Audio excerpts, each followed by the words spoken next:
uma melhora. Tá gravando agora. Dessa vez, gente, juro que não vai ter baladinha no meu quarto com meu computador piscando, tá bom? Melanie Klein não vai estar entre nós hoje, atrapalhando a revisão, tá bom? Vai estar tudo certo, eu espero. E se eu começar a piscar minha tela e eu travar de novo, por favor, gravem, tá bom? Da outra vez ninguém conseguiu gravar, por favor, gravem. Tá bom, vamos lá. Só pegar meu laserzinho, que eu amo. Tá. Essencial da psicologia escolar. Gente, isso daqui é o beabá, tá bom? Isso daqui é a essência da matéria. Se você pegar a essência da matéria, você consegue bem na prova. Então, ó, a psicologia escolar atual vem de um movimento crítico da década de 80, onde passou de um serviço que reforçava e atuava com o adaptacionismo e a busca de um único fator para tentar justificar o fracasso escolar, sem perceber que própria instituição gera o fracasso. Então, isso aqui é muito importante. O fator não é de uma pessoa só, não é, né? Não tá, tipo, focado no aluno, ou seja, não precisa ter adaptacionismo, porque quem gera o fracasso é a própria instituição. Entendeu? Então, tipo, isso é bem importante, uma coisa bem importante. A psicologia escolar atual luta contra esses conceitos adaptacionistas e contra a medicalização da educação, pois acredita que se deve observar o universo escolar e tudo o que orbita. Somente compreendendo esse complexo universo que compõe a escola, se pode atuar de forma eficiente nela. Então, a gente vai ver nas épocas, né, da psicologia escolar, que cada vez eles focavam em uma coisa diferente, com um método diferente e com uma ideologia diferente.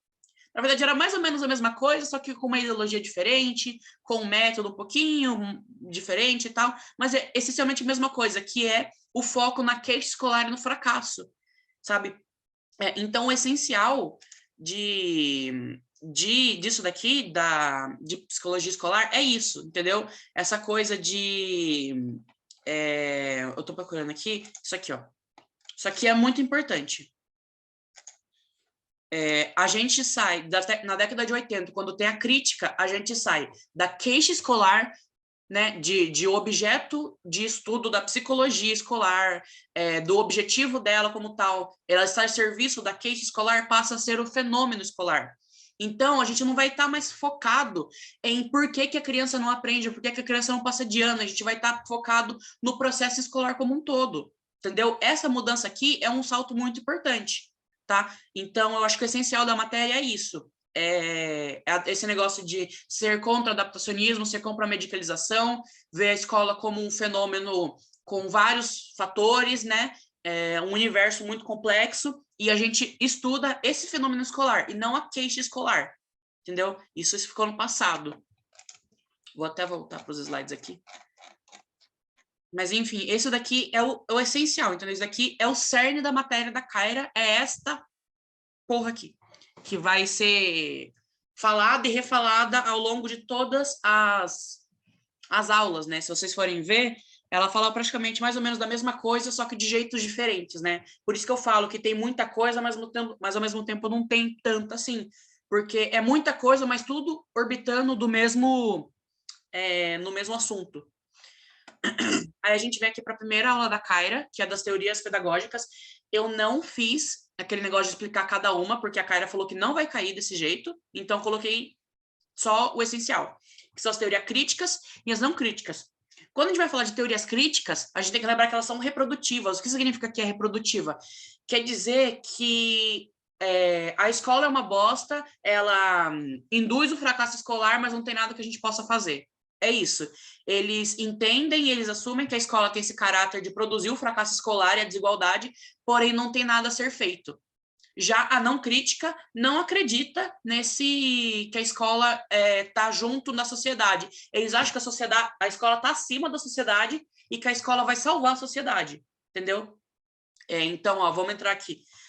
As teorias crítico-reprodutivas entendem que a escola como um braço do Estado, classe dominante, ou seja, a escola ela não é só parte da sociedade, ela está enraizada e ela é um fantoche da classe dominante.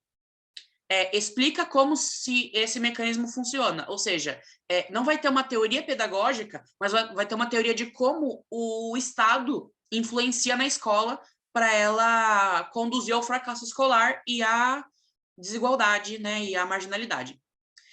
escola reforça a marginalidade e essa é a sua função e é eficiente nela. Então, na não crítica, eles acreditam que a escola está lá para diminuir ou erradicar a marginalidade.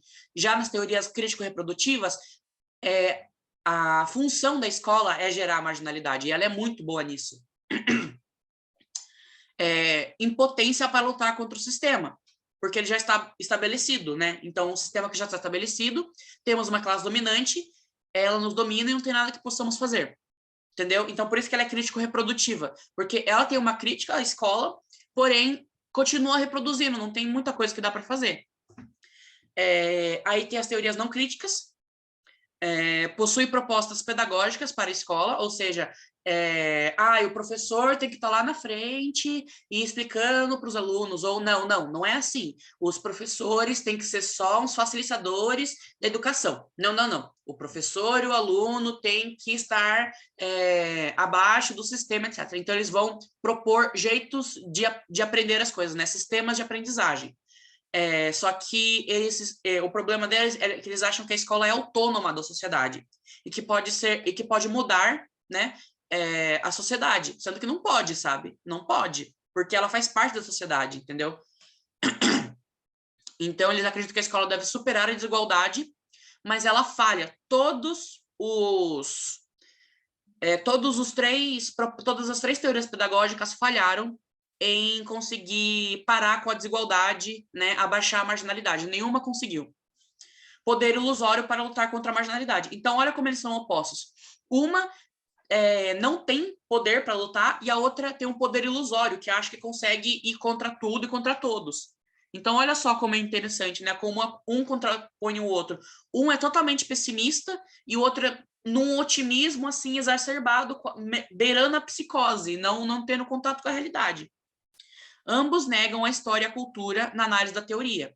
Então, uma bosta das duas teorias é que elas não levam em consideração o processo histórico, nem o processo cultural, e nem a sociedade também muito em conta na hora de analisar a escola, né?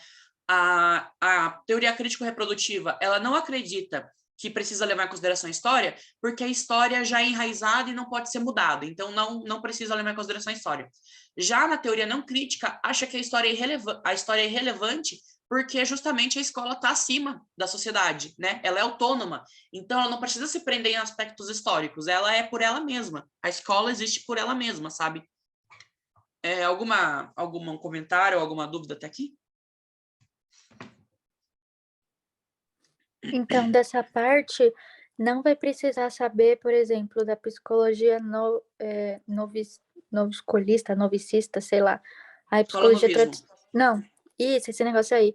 Eu Aí a acho que escola pelo menos ela, tradicional, porque a escola Kaira... técnica. Oi? Não, esse negócio aí, pode falar. Eu falei que eu acho que o que vai cair é escola novismo, tanto que eu coloquei aqui. Cadê a escola novismo? Aqui, ó. Porque a Kaira, ela falou bastante de escola novismo. Então, pelo menos o Sim, escola novismo acho que vai cair.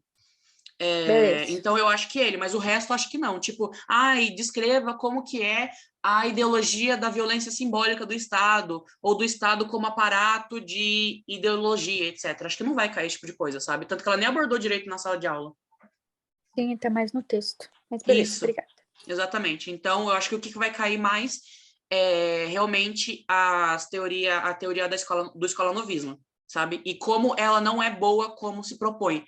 Porque eu lembro que quando a gente teve aula com a Valéria, de psicologia, desenvolvimento, teorias da aprendizagem, eu achava escolanovismo a melhor coisa do mundo. Gente, que maravilha! Por que a gente não tem esse sistema? Esse sistema resolveria tudo. Só que com essa matéria aqui a gente entende que não resolveria tudo, né? Então, eu acho que é importante. Eu trouxe o escalanovismo justamente por causa disso. E a pedagogia tradicional, talvez, tipo, qual a diferença entre a pedagogia tradicional e o escalanovismo? A gente sabe que a pedagogia tradicional é aquele negócio, né, diretivo, professor como centro das atenções, ele é o protagonista, o aluno aprende de forma passiva, etc e tal, sabe? Então, tipo, é uma coisa que a gente já tem alguma coisa em mente, então eu não trouxe aqui. Aí a Kaira falou que isso daqui talvez cairia na prova, né? Que é a teoria crítica da educação. Porque cai um pouco sobre a importância das políticas públicas, né? Se superarmos a impotência das teorias crítico-reprodutivas e o poder ilusório das não críticas, seria possível aos educadores uma arma dar, né?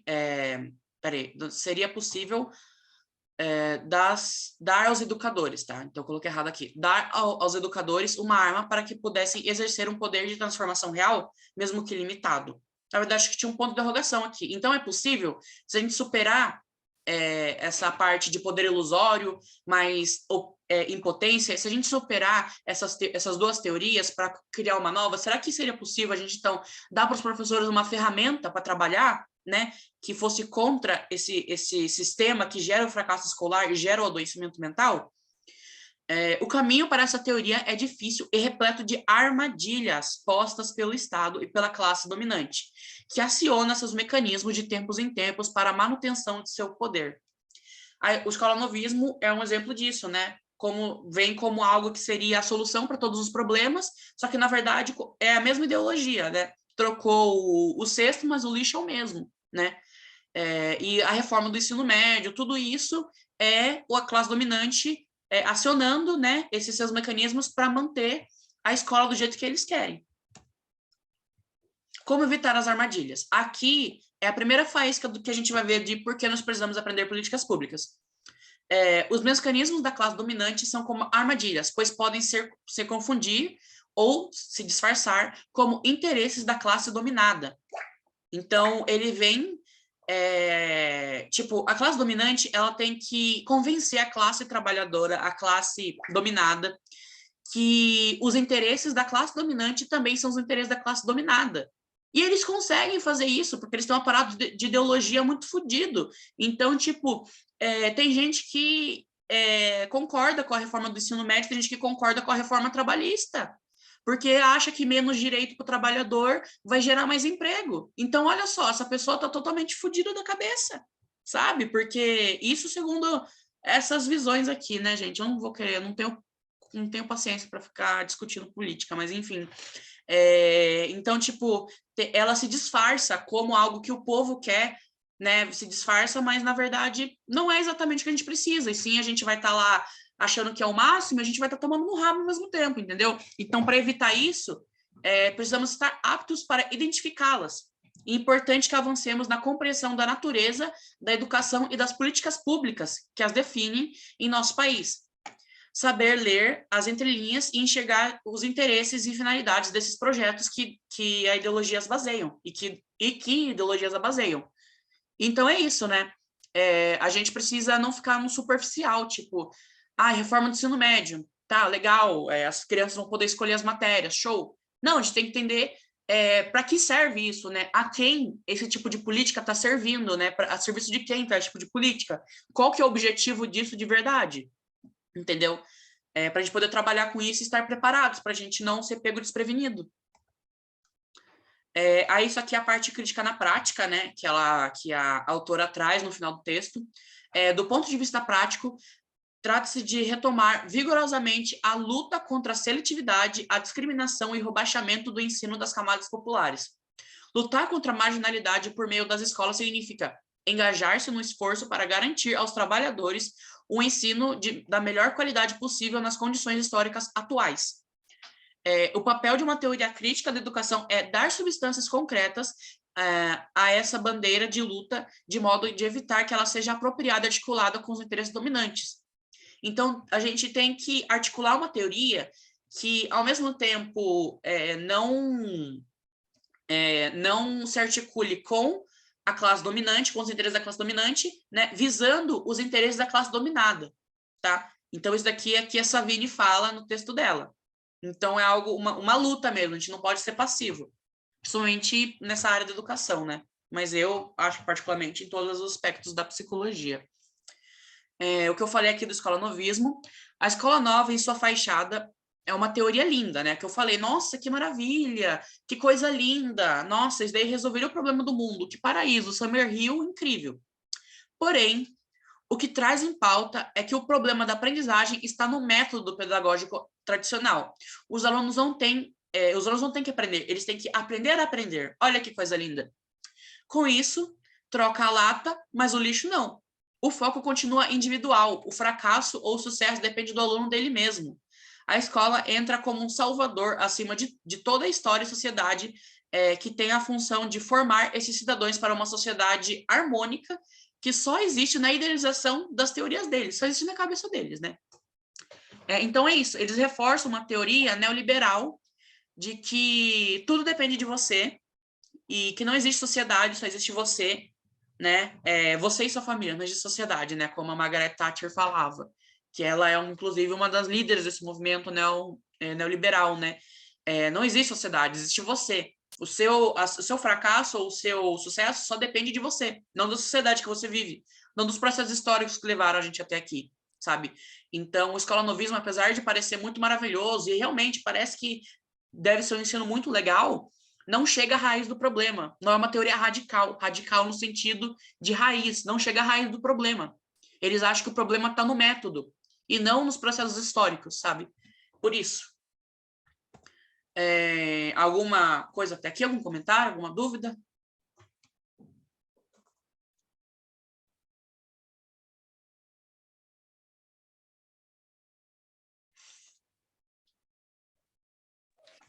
Será que, em relação ao escolanovismo, vai cair, porque ele é da psicologia não, educação nova, né? Então, essa educação, ela foi muito colocada nos Estados Unidos e na Europa, então ela foi muito bem vista lá, não sei, né? Ela foi muito bem aplicada, funcionou por um momento, mas depois não funcionou mais, que aí já entrou o tecnicista, né? E aí na América Latina não deu certo. Talvez ela pergunte alguma coisa nesse sentido de tipo funcionar para uns e não funcionar para outro, porque isso funcionou só para a elite, né? Então reforçou mais ainda a marginalização em relação às pessoas que só tinham acesso a esse ensino, que eram a elite ali, a burguesia, quando na verdade o sentido inicial desse movimento era o contrário, né? Mudar para todo mundo. Será que ela pergunta isso? Talvez, talvez. Vocês querem que eu fale de escolanovismo? Eu tô com os slides aqui, se vocês quiserem. Mas tem mais do que isso, não é só isso? Sim, só que são slides à parte. São slides à parte, não são slides desses daqui. São os slides da primeira aula. Não, misericórdia, muita coisa. Tá Já bom, tô então. perdida. Tá bom, Não, então. não, só a minha opinião, não, tem que ver todo mundo. Assim, ó, tem alguém aqui que não tá desde o começo? Porque acho que a maioria aqui tá desde o começo, então é só pegar os slides e ver lá, se vocês quiserem. Tá na paz. Tá bom, então. A Keneia mandou um ponto, acho que ela está escrevendo. Ou seja, o problema está na individualização. Exatamente, Keneia. O problema dessas teorias, né? Tanto as teorias pedagógicas quanto as práticas da psicologia escolar ao longo da história são problemáticas porque elas focam no indivíduo, como se todo o problema do mundo fosse resolvido com aquilo, sendo que eles esquecem que nós estamos inseridos numa sociedade que tem um contexto histórico-cultural, sabe? Então, o problema está na individualização, exatamente. É exatamente isso, esse é o ponto da matéria. Não podemos individualizar o processo de aprendizagem. Perfeito.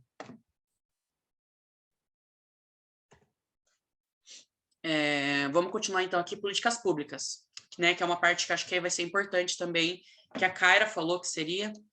Então, vamos lá. Não se pode ignorar a importância e a influência da sociedade e, consequentemente, da política no ambiente escolar, né? Afinal, são as políticas, principalmente na escola pública, que vão, né, reger aquilo lá. Quando falamos de políticas públicas, se implica projetos políticos de base para como as instituições devem agir. Esses projetos representam valores e interesses que os psicólogos, como agentes ativos da sociedade, devem se antenar para conseguir atuar. Então, a gente tem que entender de cada política pública quais são os valores e interesses intrínsecos, né, que estão enraizados dentro daquele projeto, para a gente poder entender e atuar sobre aquilo. Então, por que a gente tem que aprender políticas públicas, né? Por quê? As políticas públicas expressam concepções de educação, de homem e de sociedade. Então, já aqui já é importante. Uma política pública, né, visada na educação, ela vai ter a ideologia de, não sei se necessariamente uma ideologia, mas uma concepção de educação específica, uma concepção de homem específica e de sociedade específica. Então, se a gente trabalha com uma concepção em que o homem é um ser social e que é influenciado e influencia a história, né? Se aqui nas políticas públicas o homem ele é um sujeito livre das amarras da sociedade e a sociedade é uma sociedade desigual mesmo, então tem que ser o melhor que vença, isso numa forma bem exacerbada, tá, gente? Então as políticas públicas vão ser visadas para isso, ou seja, foda-se social, vamos tacar nessas crianças alguma coisa do jeito que a gente acha que é certo, sabe? Aí isso vai gerar, por exemplo, pode gerar adoecimento mental, etc e tal. Então, tem essas concepções, né, que embasam, representando interesses e valores de quem monta suas diretrizes. Conhecer as políticas públicas e as concepções que as baseiam são interesse do psicólogo, não somente as observar, mas compreender e agir, né, sobre elas. Então, gente, muito importante, a gente tem sites, né, oficiais que mostram Câmara dos Deputados, a Câmara Federal, o Senado, que são dessas próprias instituições e que mostram os projetos, que políticos estão aprovando ele, você pode ler o projeto. Então, assim, se, por exemplo, você vai seguir na área da educação, pegar esses projetos que estão sendo debatidos para ler, para ver quem está votando contra, quem está votando a favor, por que está votando contra, por que está votando a favor, são coisas interessantes, né?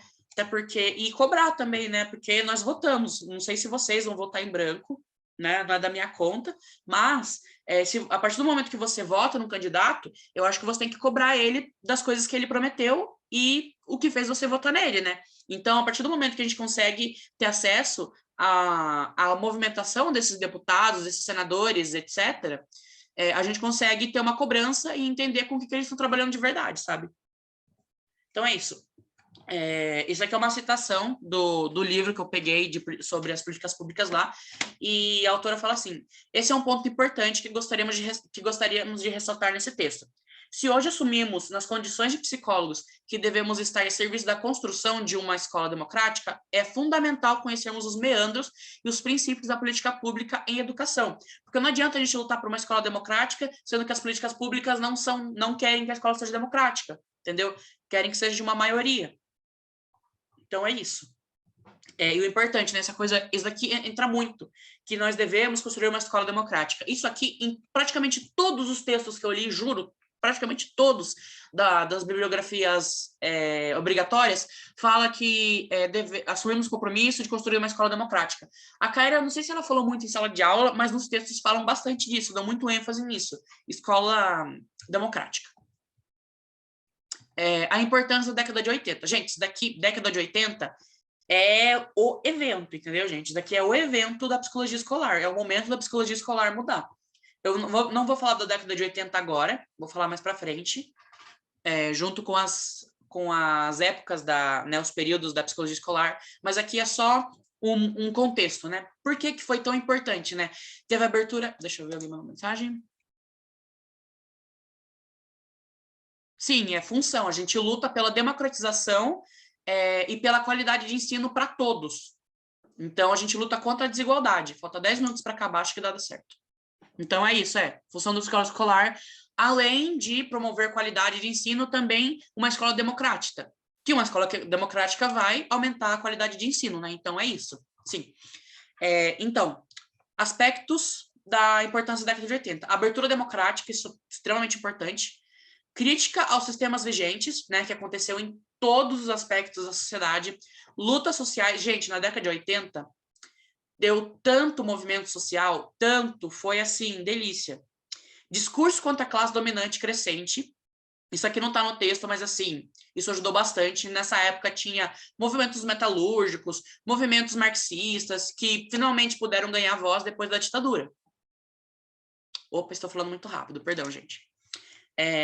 Então, discurso contra a classe dominante, sistema de pós-graduação permite pesquisas. Então, isso aqui é muito legal, né? Na década de 80, tem sistema de pós-graduação. Isso se torna muito importante, porque com a pós-graduação é possível profissionais, né, acadêmicos que querem estudar a escola e o processo escolar possam verificar como que está sendo feito esse processo.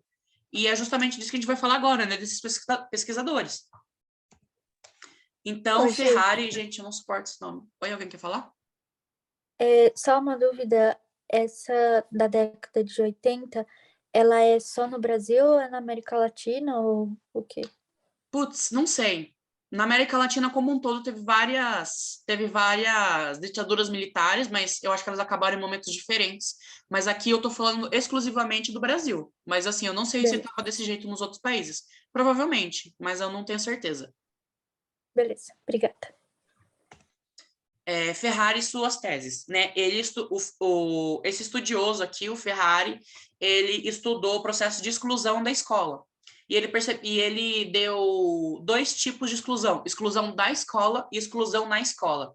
A exclusão da escola refere-se a um conjunto de brasileiros que sequer tiveram acesso ao sistema escolar. Então, gente que nem se matricula. E a exclusão na escola são crianças que, embora matriculadas, não se beneficiam da escola, tampouco aprendendo ou se apropriando do conteúdo escolar, presente nos altos índices de defasagem. Ou seja, aquela criança que, apesar de estar no 6º ano, no 7º ano, não sabe ler nem escrever, por exemplo. Ou que, apesar de estar matriculado na escola, não tem transporte para ir, sabe? Ou que tem tanta aula vaga que não consegue aprender o conteúdo, entendeu? Então, apesar de estar na escola, ela está tendo uma desapropriação do conteúdo, está sendo alienada da aprendizagem. Aí, falando sobre essa parte de exclusão e defasagem, entra a repetência, né? Que esse pesquisador, o Ribeiro, ele percebeu que o problema da escola não era a evasão escolar, não era que o pessoal não estava se matriculando, né? Mas sim, era a repetência. Porque ao contabilizado, né, ele usou estatística, ele descobriu que o problema, né, não era que não estava tendo matrículas em novos anos, era porque as pessoas estavam ficando em média 8 anos e meio na escola, né, mantendo-se nas séries iniciais. Olha isso, que absurdo. Aí, depois que teve essa parte, né, de... temos 6 minutos, tá certo. Que da outra vez de Melanie Klein eu estava falando, não prestei atenção do horário, aí teve um corte seco. Inclusive, já disponibilizei os vídeos da Melanie Klein lá no Drive, e os de HTP estão no YouTube, tá bom? Então, após a crítica à mudança, né? Após toda essa pesquisa que teve, após esse negócio de movimento social, etc., veio a mudança, né, na educação. Então, em 1926, após muito tempo de discussão política, né, sobre os rumos da educação, foi possível graças às pesquisas que eu falei, né? Foi publicada uma nova LDBEN, Lei de Diretrizes de Base da Educação Nacional. Essa publicação tem como base discursos como: que educação queremos para novas gerações, que cidadãos queremos formar, que valores e conteúdos deverão estar presentes no sistema educacional nacional, que aspectos deverão ser garantidos no texto-lei, e etc, etc, né? Então, aqui teve várias discussões, teve vários assuntos levantados, e a partir dessa discussão foi feita essas leis de diretrizes de base. E essas discussões sobre educação não estavam permeando só o Brasil, estava permeando o mundo. Então, isso talvez responda um pouco sobre a dúvida da Nath, que ao mesmo tempo que estava acontecendo isso, também estava acontecendo coisas como a declaração do João, sei lá das contas aqui, que eu não sei ler, a declaração de Salamanca, né, que eram sobre educações justamente mais democráticas. Então, talvez fosse um movimento global mesmo. Então, aqui, ó. Além disso, do ponto de vista internacional, essa LDB surgiu quando o Brasil assume compromisso ao assinar a declaração de, sei lá das quantas aqui, que eu não sei ler, denominada Declaração Mundial sobre Educação para Todos. Articula-se também a assinatura do Brasil com a Declaração de Salamanca. Aí a gente vai ver essas declarações aqui agora, né? Então, esses debates, eles não são feitos só no Brasil, mas no mundo.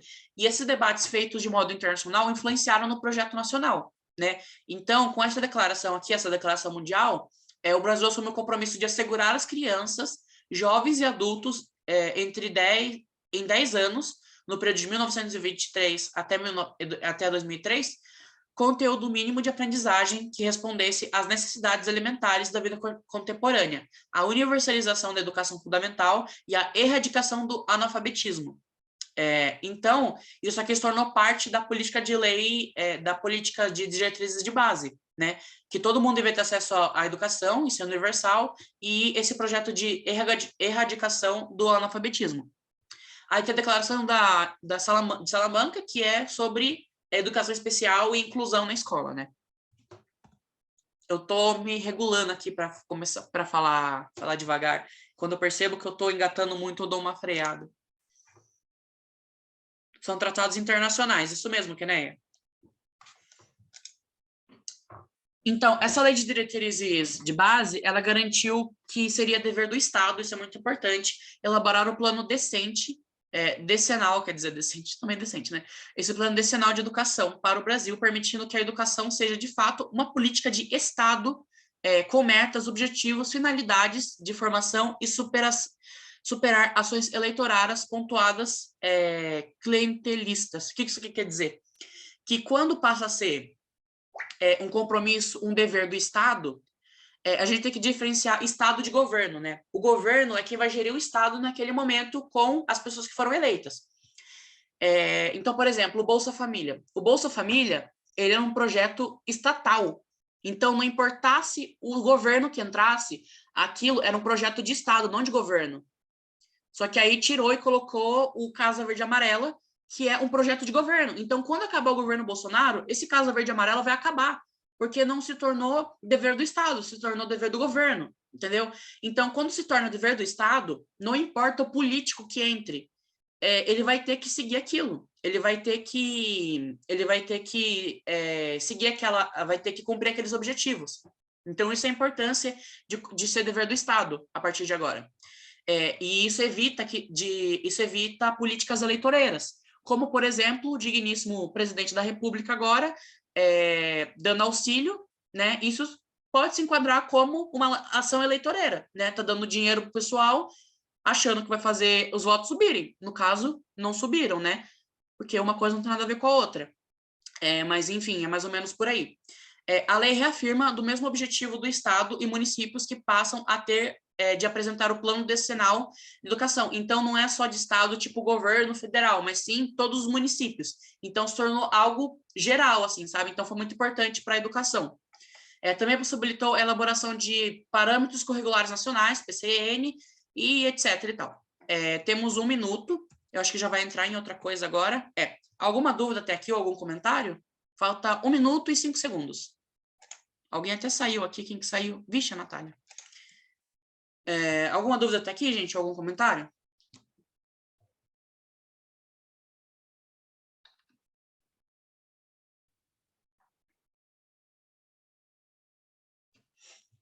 Não? Beleza, então, como a gente tem menos de 1 minuto agora, eu vou parar de gravar aqui, tá bom? Aí a gente já se encontra no outro.